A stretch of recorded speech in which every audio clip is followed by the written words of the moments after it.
आला त्यानं पाहिलं आणि सगळं जिंकून घेतलं. होय, मी बोलते बॉक्स ऑफिसवर धुमाकूळ करणाऱ्या धुरंधर या चित्रपटाबद्दल. रणवीर सिंगचा धुरंधर थिएटरमध्ये अक्षरशः राडा घालतोय. लोक टाळ्या शिट्ट्या मारतायत. सिनेमातील जवळपास प्रत्येक फ्रेम प्रेक्षकांना खिळवून ठेवतेय. अक्षय खन्नानं तर पुन्हा एकदा लोकांच्या मनात जबरदस्त जागा बनवलीये. धुरंधरला प्रेक्षकांनी मिस्टर परफेक्ट चित्रपट म्हटले, पण तरी सुद्धा यातल्या 3 चुका प्रेक्षकांच्या लक्षात आल्या नाहीत.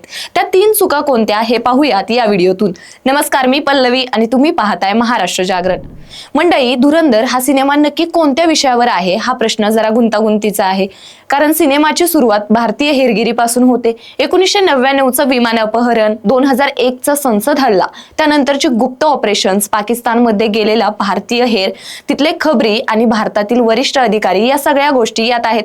पण नंतर दिग्दर्शकाचं मुख्य लक्ष पाकिस्तानमधल्या गँग वॉरची गोष्ट एकदम स्टायलिश पद्धतीने दाखवण्यात जास्त आहे. वरवर कथा भारताच्या दृष्टिकोनातच सांगितली असली तरी उलगडते ती पाकिस्तानातील गुंड, भ्रष्ट पोलीस, लष्कर अधिकारी, राजकारणी यांच्या माध्यमातून. आणि यात गमतीची गोष्ट म्हणजे पाकिस्तानी मुस्लिम आणि बोलोच पात्रांचं चांगलं चित्रण केलेलं आहे. आता बघूयात यातल्या चुका. मंडळी, पहिली चूक म्हणजे दिग्दर्शक आदित्य धरच्या या चित्रपटावर 2 मोठ्या दिग्दर्शकांचा ठसा स्पष्ट दिसतो.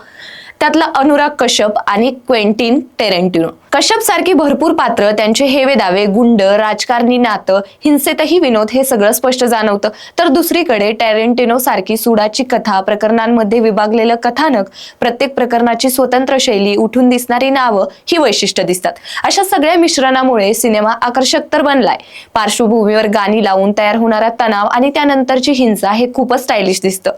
पंजाबी, हिंदी, इंग्रजी, बॉलिवूड गाणी, पाकिस्तानी गझल, रॅप अशा साऱ्या शैली वापरून संगीत दिग्दर्शक शाश्वत सचदेव आणि दिग्दर्शक धर यांनी छान माहोल तर तयार केला. आता बघूयात दुसरी चूक. जाना था जपान पहुंच गए चीन. आता तुम्ही म्हणाल हे मध्येच काय, तर सांगते. हा चित्रपट सुरुवातीला हेरगिरी, देशप्रेम, राष्ट्रवाद यातून सुरू होतो आणि मग पाकिस्तानच्या गँगवॉर मध्ये अडकतो. मध्येच भारतातील इंटेलिजन्स ब्युरोचे प्रसंग, अजय सन्याल आणि त्यांचा कनिष्ठ अधिकारी असे सीन्स येतात. ते अक्षरशः ठिगळासारखे वाटतात. जणू दिग्दर्शकाला अचानक आठवतं, अरे आपण आतापर्यंत भारतातील अधिकारी आणि तत्कालीन सरकारचा भ्रष्ट कारभार तर दाखवलाच नाही. यातून दिग्दर्शकाची विचारसरणी उजवीकडे झुकलेली आहे हे उघड जाणवतं. तर भारतीय चातुर्य दाखवायचं, काँग्रेसला टोमणे मारायचे आणि त्याच वेळी पाकिस्तानी गँग्सवर फिल्म बनवायची, यातच जाना था जपान पहुंच गए चीन हा गोंधळ तयार होतो.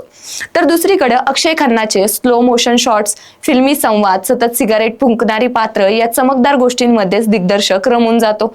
पाकिस्तानचं वास्तव, राजकारण, बारकावे हे काही सिनेमात दिसत नाहीत. कारण भारतीय दिग्दर्शकांचा दुश्मन मुल्क विषयीचा आकर्षण हा मुख्य दृष्टिकोन आहे. याचं उत्तम उदाहरण म्हणजे मेघना गुलजारचा राजी. तो पाकिस्तानात घडतो पण खूप व्यवस्थित पद्धतशीरपणे रचलेला आहे. आता बघूयात तिसरी चूक. दिग्दर्शकाला हिंसेत रमायला खूप आवडतं. सहपट कथाकार शिवकुमार पानीकर हाच संकलकही आहे. हा किल सारखा हिंसक सिनेमा एडिट करणारा माणूस. मग हे दोघे आणि सिनेमॅटोग्राफर विकास नवलाखा मिळून हिंसा एकदम धडाकेबाज पद्धतीने मांडतात. उदाहरणार्थ रंबाहो संबाहो गाण्यावर शूट केलेला मोठा गोळीबार सिक्वेन्स, कॅमेराची मूवमेंट, संगीताचा ताल, एडिटिंग सगळं पाहण्यासारखे. एवढंच नाही तर इतरही ऍक्शन सीन असेच आहेत. ग्राफिक हिंसा आणि त्यातली गंमत. इथे कश्यप आणि टेरेंटिनोची आठवण येतेच.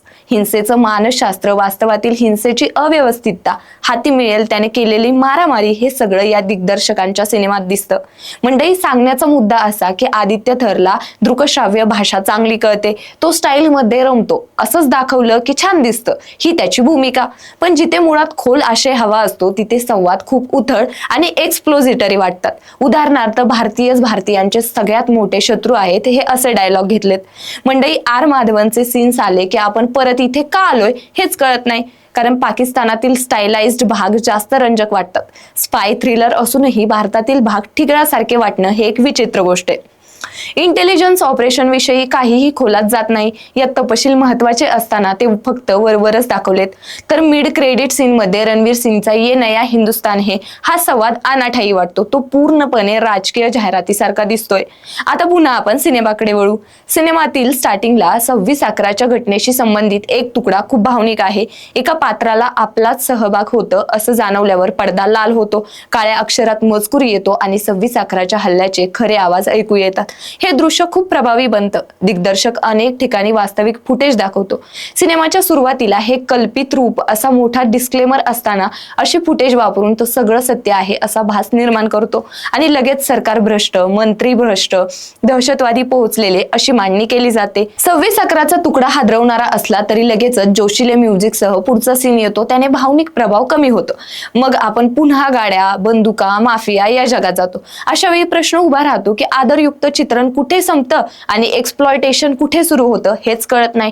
तर दुसरीकडे अर्णब गोस्वामींचा आवाज, खऱ्या न्यूज फुटेज हे सगळं अतिशय चालाकीने वापरलं गेले आणि वेगळेच मुद्दे ढकलल्यासारखं वाटतंय. म्हणून आदित्य धर रंजक सिनेमा बनवतो का? तर हो, नक्कीच. पण इतक्या मोठ्या पटाला हवी असलेली गुंतागुंत, तपशील तो पेलू शकत नाही. इथेच त्याची लेखक आणि दिग्दर्शक म्हणून मर्यादा दिसून येते. मंडळी, बाकी या चित्रपटाबद्दल तुमचं मत काय आहे? कमेंट करून नक्की सांगा आणि महाराष्ट्र जागरणला सबस्क्राईब करायला विसरू नका.